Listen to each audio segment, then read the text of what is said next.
Well, what is going on, everyone? We have a crazy day of spoilers for you, a crazy day going on. Everfest spoiler season has officially started. We're starting to get a look at the first cards. It's been really fun to take a look at all these people who are spoiling cards and see what they have going on. And for the first time since I've started the YouTube channel, I get to be a part of a spoiler season without having a spoiler card. So I don't have to worry about accidentally spoiling my spoiler card as we look through everybody else's spoils.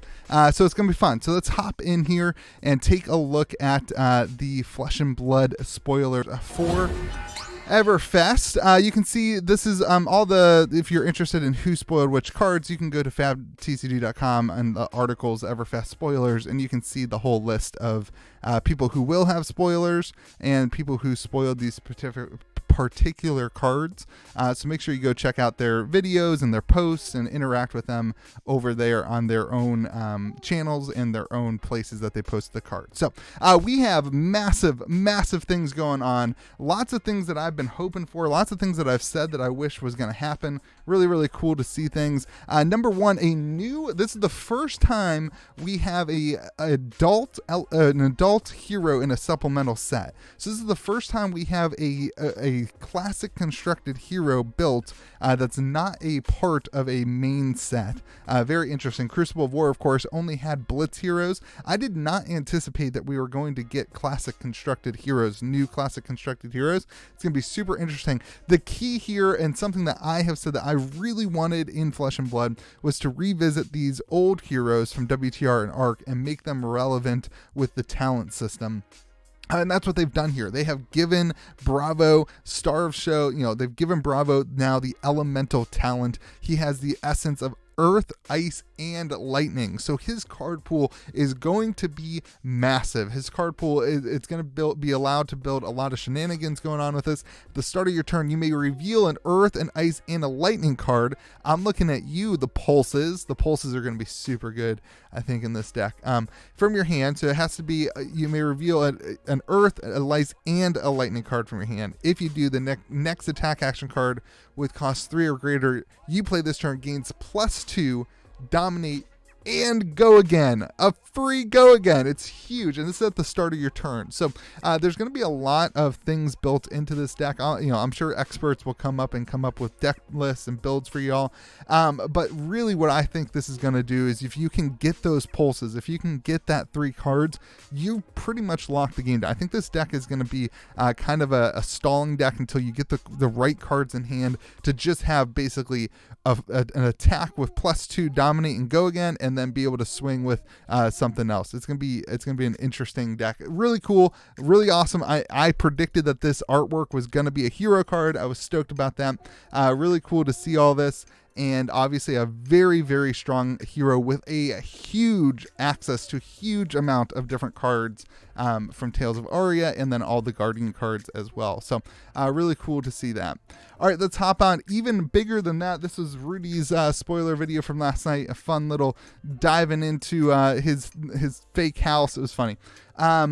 Even bigger than that, this is a generic. You're going to see a lot of generic cards today. I love generic cards. I think that today was going to be kind of more of, hey, a generic preview season, and then each day we will probably get, I'm anticipating that tomorrow we'll get a lot of Guardian cards. We've seen the new Guardian hero.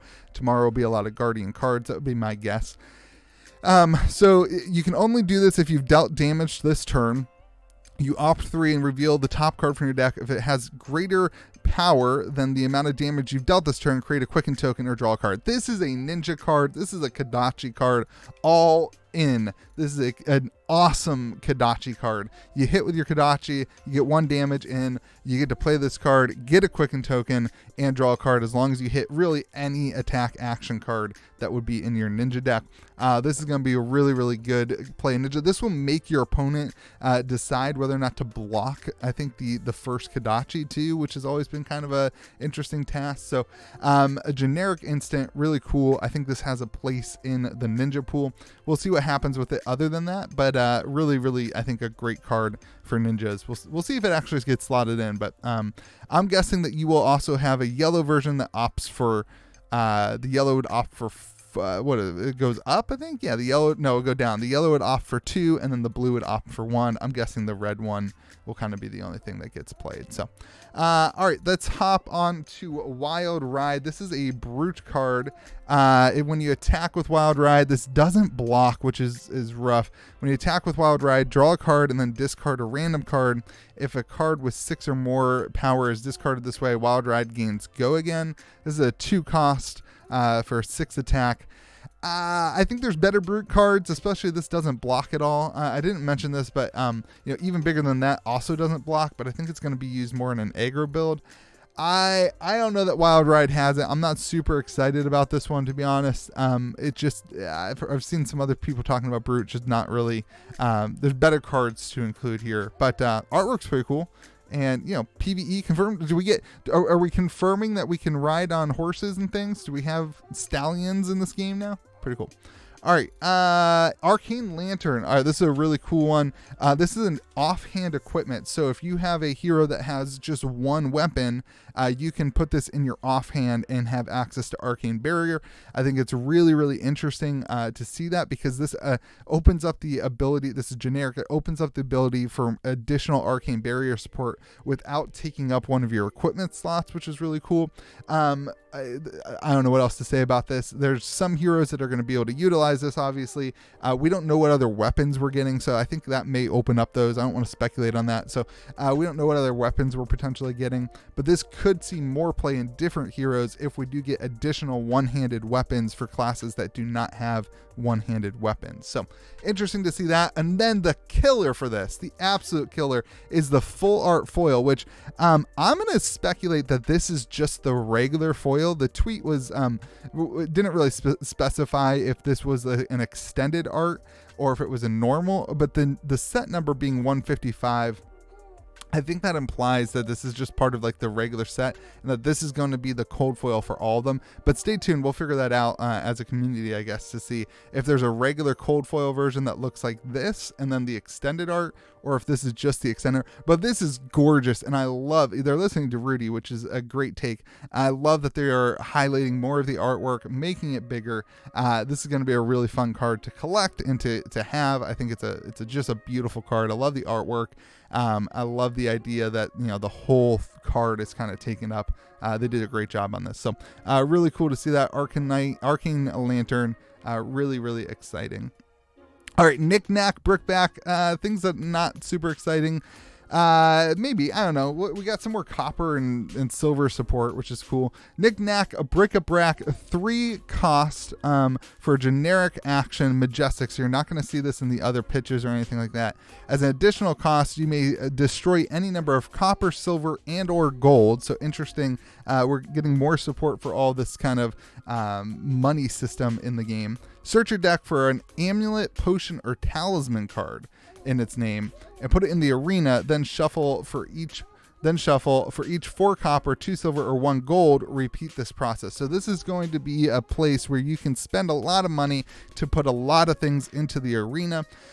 Very interesting. We don't typically see a lot of things in the arena. It'll be interesting to see if anything can get built with this. A 3 cost is expensive. In addition, you have to be able to spend copper. There's a lot of setup here for this.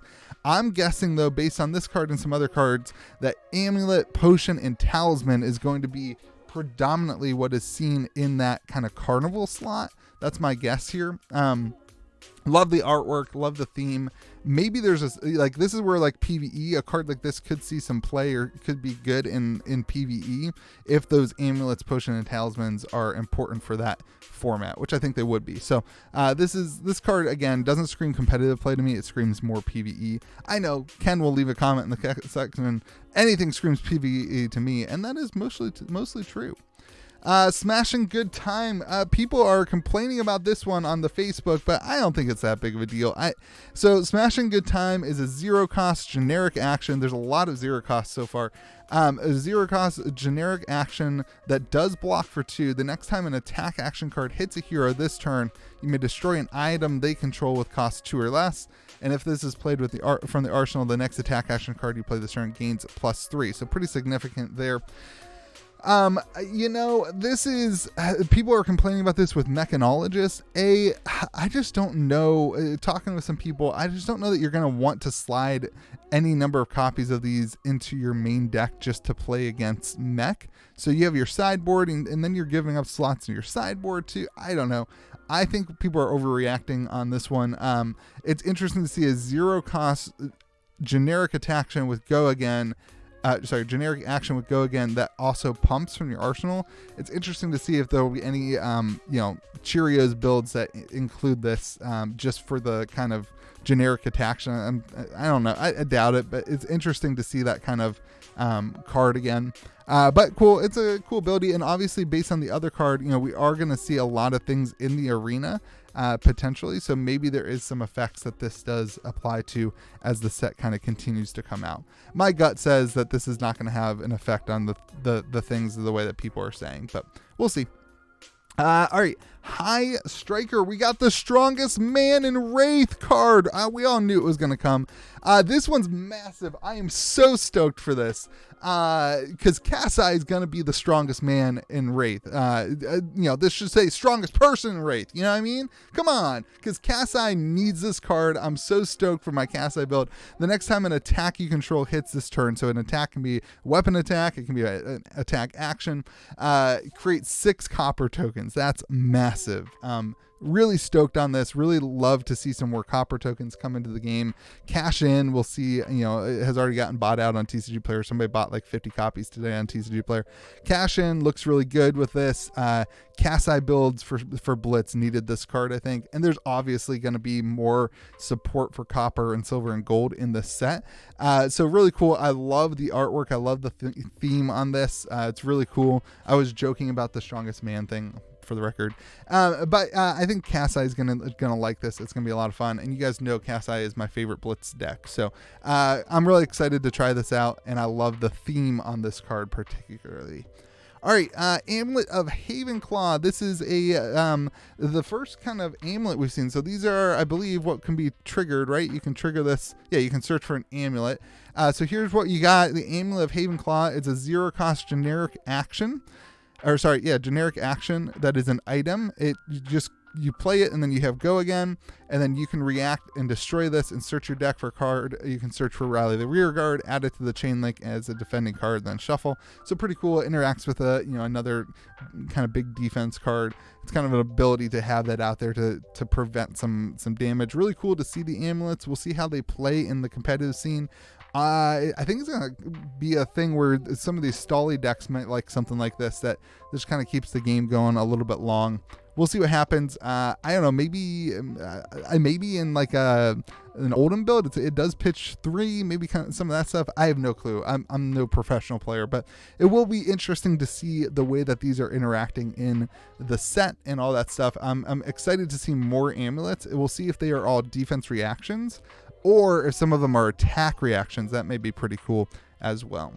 All right, last one. Is this the last one? No, 2 more. We've got Fire Breathing, which is a Magic the Gathering ability and callback. Kind of cool. Fire Breathing costs 2. This is going to be one of the stronger cards in the game. It's also going to be one of the cards that I think is really interesting in terms of power level, and I think this is going to be one like the generic Majestic, the one that I would be like, hey, I'm going to buy a bunch of these, because if you're going to spec on one, this one seems like a good one to spec on.